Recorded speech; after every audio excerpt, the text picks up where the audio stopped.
Assalamualaikum warahmatullahi wabarakatuh. Perkenalkan, nama saya Nur Hanifah, NIM 1996141015, Program Studi Ekonomi Pembangunan Universitas Negeri Makassar. Baiklah, pada kesempatan kali ini saya akan menjelaskan tentang absolute advantage dan teori-teori perdagangan internasional.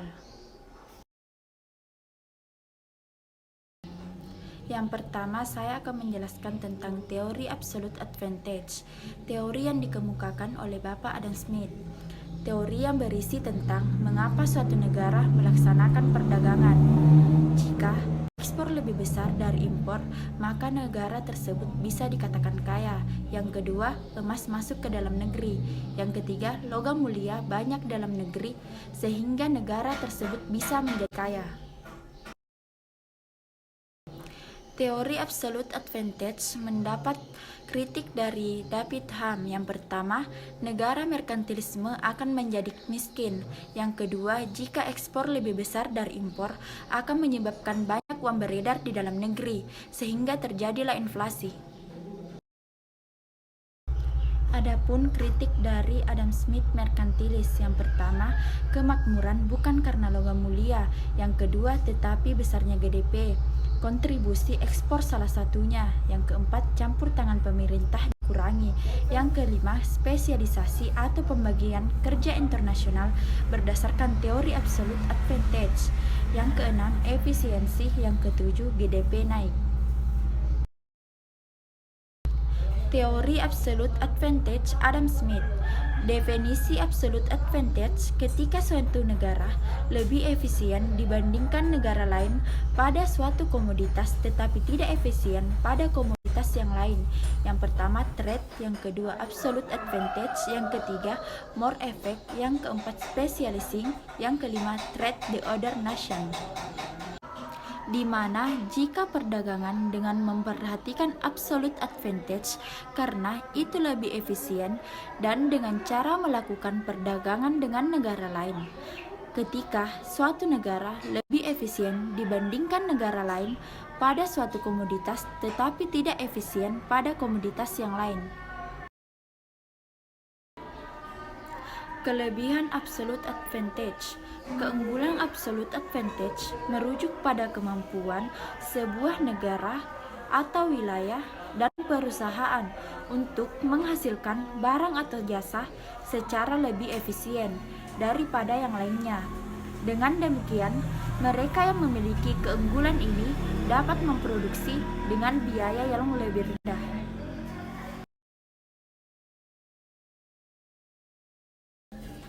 Yang kedua, saya akan menjelaskan tentang teori-teori perdagangan internasional. Adapun tokoh-tokoh teori perdagangan, yang pertama, teori merkantilisme yang dikemukakan oleh Jean-Baptiste Bodin dan Thomas Moon. Yang kedua, keunggulan absolut yang dikemukakan oleh Adam Smith. Yang ketiga, keunggulan komparatif yang dikemukakan oleh David Ricardo. Yang keempat, yaitu Hecker dan Ohlin, atau yang lebih dikenal dengan HO. Baiklah, yang pertama saya akan menjelaskan tentang teori merkantilisme.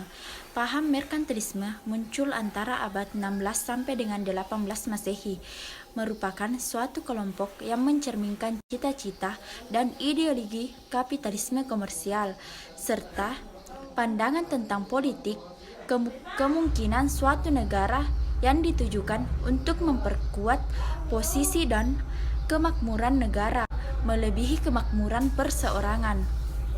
Sehingga merkantilisme disebut juga political economics of state building. Tokoh-tokoh antara lain Thomas Moon, Jean-Baptiste Colbert, Jean Bodin. Merchant artinya pedagang. Pedagang menjadi fokus utama pada abad tersebut. Ada beberapa sebab yang mendorong lahirnya paham tersebut. Yang pertama, adanya pemikiran bahwa berdagang merupakan sumber kekuatan bagi negara.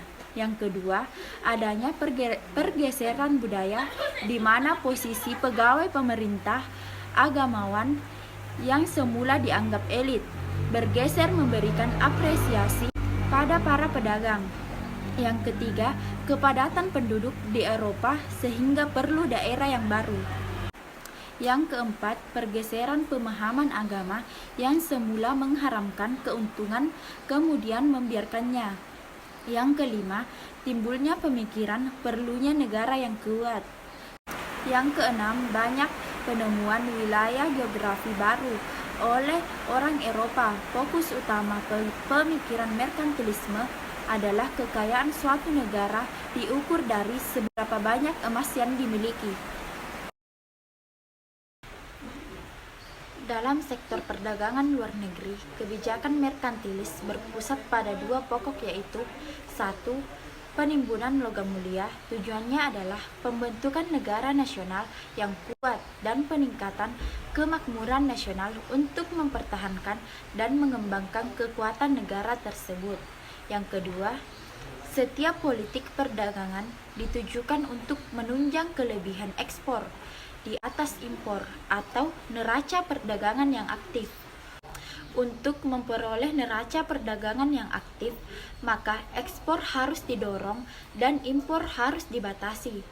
Tindakan ini dilakukan melalui proteksi yang ketat dan pemberian hak.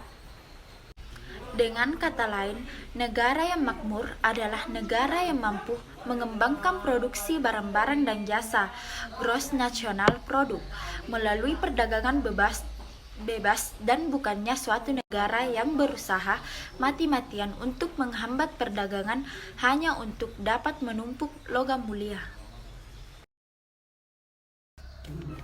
Adapun teori klasik menurut Adam Smith, ukuran kemakmuran suatu negara bukan terletak pada sedikitnya logam mulia yang dimiliki, tetapi terletak pada kemampuan untuk memproduksi barang dan jasa. Dengan kata lain, negara yang makmur adalah negara yang mampu mengembangkan produksi barang-barang dan jasa (gross national product) melalui perdagangan bebas dan bukannya suatu negara yang berusaha mati-matian untuk menghambat perdagangan hanya untuk dapat menumpuk logam mulia. Selanjutnya, teori-teori klasik disusun berdasarkan anggapan atau asumsi. Yang pertama, hanya ada dua negara dan dua komoditas yang diperdagangkan. Dua, tenaga kerja adalah salah satunya faktor produksi dan homogen. Ketiga, persaingan sempurna. Keempat, tidak ada perubahan teknologi. Kelima, biaya produksi tetap. Keenam, free trade. Ketujuh, tidak ada biaya transportasi. Teori-teori keunggulan absolut oleh Adam Smith. Keunggulan absolut adalah keunggulan yang diperoleh suatu negara atas negara lain dalam memproduksi suatu komoditi dengan menggunakan lebih sedikit sumber daya yang efisien dibandingkan dengan negara lain untuk memproduksi komoditi yang sama dengan efisiensi, maka dengan sumber daya yang sama atau tenaga kerja dapat menghasilkan jumlah barang yang lebih banyak. Adapun kesimpulan yang dapat diambil adalah negara berusaha untuk menciptakan efisiensi segala bidang. Yang kedua, negara hanya mengandalkan keuntungan absolut pada sektor alami, yaitu pertambangan, pertanian, dan lain-lain.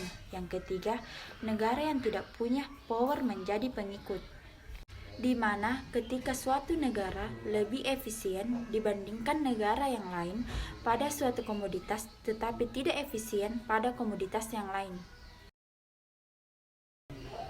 Mungkin itulah yang bisa saya jelaskan, lebih dan kurangnya mohon dimaafkan. Wabillahi taufiq wal hidayah. Wassalamualaikum warahmatullahi wabarakatuh.